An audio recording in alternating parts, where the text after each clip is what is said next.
C'était le petit garçon nommé Elam Malik, que personne ne regardait.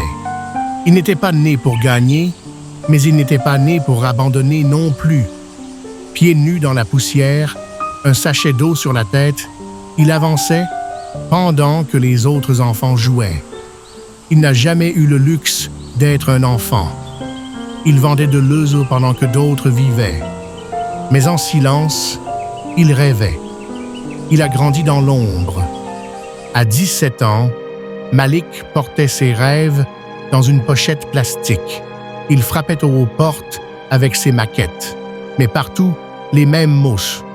Accès refusé. Les regards de haut. Les sourires condescendants. Pourtant, chaque rejet allumait un peu plus le feu en lui. Ses nuits étaient en longues.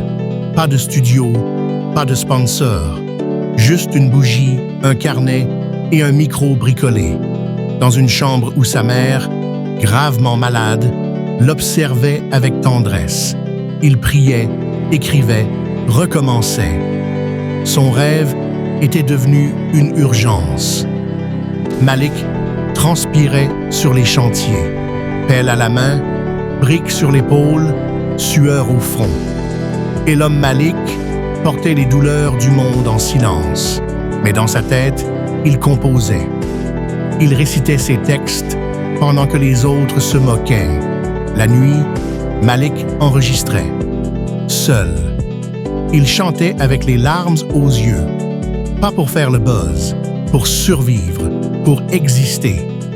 Il a posté une vidéo, une simple vidéo, pas de montage, juste la vérité. Et cette vérité a explosé. Le téléphone de Malik s'est mis à vibrer. Des likes, des partages, des appels. Il n'y croyait pas. Il regardait l'écran avec des yeux brillants.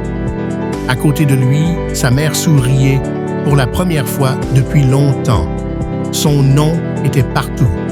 Même les murs de la ville portaient désormais son visage. Les boîtes de nuit chantaient ses refrains.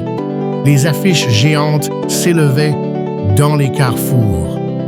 Et sur scène, Elam Malik vivait enfin ce qu'il avait rêvé pendant des années. Les cris de la foule, les mains tendues, les téléphones levés. Il était devenu ce que personne n'avait cru possible. Malik avait déjà gagné. Il était allé plus loin que ce que le monde lui avait promis. Et un jour, dans sa maison, assis dans un fauteuil confortable, il rit avec sa mère. Ils ont célébré la réussite ensemble. Leçon de vie, ce que tu construis dans l'ombre brillera en pleine lumière.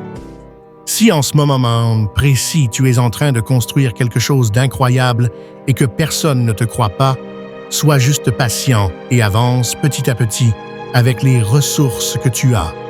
Un jour, tes efforts payeront. Alors like et abonne-toi.